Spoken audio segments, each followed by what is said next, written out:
A girl randomly picked a classmate to pretend to be her boyfriend, just to drive away all her admirers. She never imagined that the boy she had chosen was actually Blake, a top-level assassin. Due to being stung by a mysterious bee, his body had shrunk from 39 years old to the current teenage appearance. Chloe thought being a fake couple would be simple and trouble-free. But she had countless suitors, all because her father made a shocking announcement. Whoever becomes Chloe's fiancé will inherit his entire biotech company. That meant Blake was not just dealing with school crushes, but powerful elites and even assassins sent by rival underground groups. Chloe's father's company had secretly developed a revolutionary anti-aging drug that drove the whole criminal world crazy. In fact, the mysterious bee that stung Black and caused his body to change happens to be connected to this pharmaceutical company. The arrogant students at school were no match for Blake. He could take them down one by one without effort. What truly worried him was the hidden assassins lurking in the shadows. Meanwhile, Chloe had no idea about Blake's real identity. She only knew he'd been helping her get rid of many admirers lately. Later, Chloe handed a pen to Blake and claimed that it was what her father had requested. However, Chloe herself didn't know what the pen was for. This left Blake completely puzzled. That same day, a new transfer student named Miles appeared in class. Blake didn't recognize him, but he could sense at once from his dangerous aura that Miles was also a professional assassin. Miles looked charming and popular, but he suffered from severe social anxiety.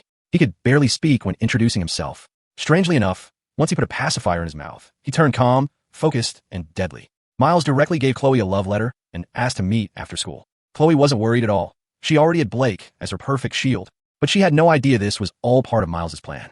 Miles ignored the fact that Chloe had a boyfriend, grabbed her hand, and confessed aggressively. As a wealthy heiress, Chloe had seen countless handsome men and could tell Miles was not sincere. He was here with a hidden agenda, and she hated it when people treated confessions as a joke. Surprisingly, after being rejected, Miles actually developed real feelings for Chloe. But his real mission was to challenge Blake to a duel. The winner would earn the right to be Chloe's official fiancé. Blake soon discovered the pen Chloe received was the proof of the fiancé qualification. Under the new rule set by Chloe's father, once challenged, he had to accept. The loser would lose the qualification forever, and each person could only challenge once. Miles created the most absurd duel rule ever.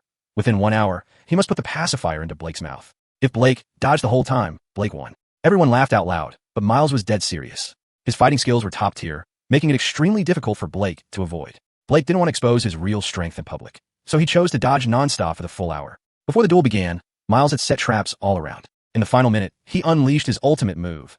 Thousands of pacifiers flew toward Blake at the same time, with every escape route perfectly calculated.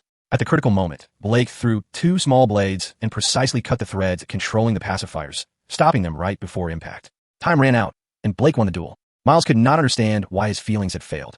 He never knew that Blake held no romantic love for Chloe at all. Deep inside, Blake was a 40-year-old man, and what he felt for Chloe was simply fatherly love, the quiet power that finally defeated Miles's chaotic obsession.